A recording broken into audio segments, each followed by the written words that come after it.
the polling numbers for reform before and after John Swinney's anti-far right summit to see if it had any effect on support for reform, and it certainly had. Whether that's the effect that in fact, it probably is the effect John Swinney hoped it would have on it, for very cynical reasons. But basically, in the 10 polls before his anti-far right summit, they were polling roughly about 13%.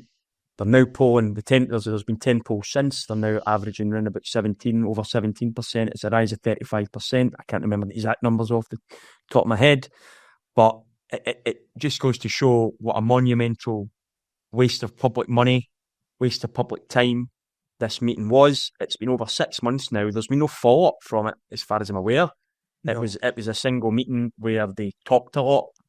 But I think the key thing here is that John Swinney must have known it was going to have this sort of impact.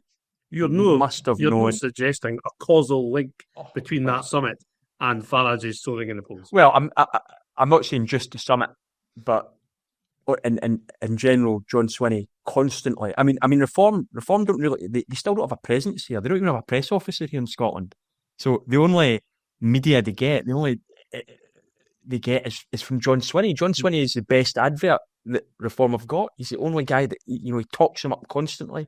Not talks him up, but talks about the threat constantly.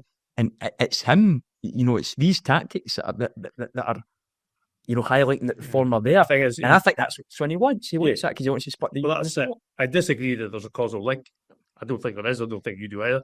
But usually there's a kind of symbolic moment here. The base point is that in attacking Reform constantly, there's no doubt Swinney's trying to make the next election. He wants Reform to be the voice of the union in the next election, and he wants there to be a competition between two saltire-waving wings of nationalism. Now, although Reform are a unionist party, that wing of British nationalism, if you like, is wrapping itself in the saltire. And I think what Swinney and Farage are going to be doing is fighting out two different kinds of Scottish patriotism. One that presents itself as civic and lovely, and the other one that just hates foreigners and wants to send back asylum seekers. Those are two visions of Scottish nationalism in a way. And I know it seems odd to say that Reform they're not a Scottish nationalist party, clearly, but they are going to wrap themselves in the saltire, and they are going to articulate a different form of nationalism, because as we all know, nationalism can be anything to all men.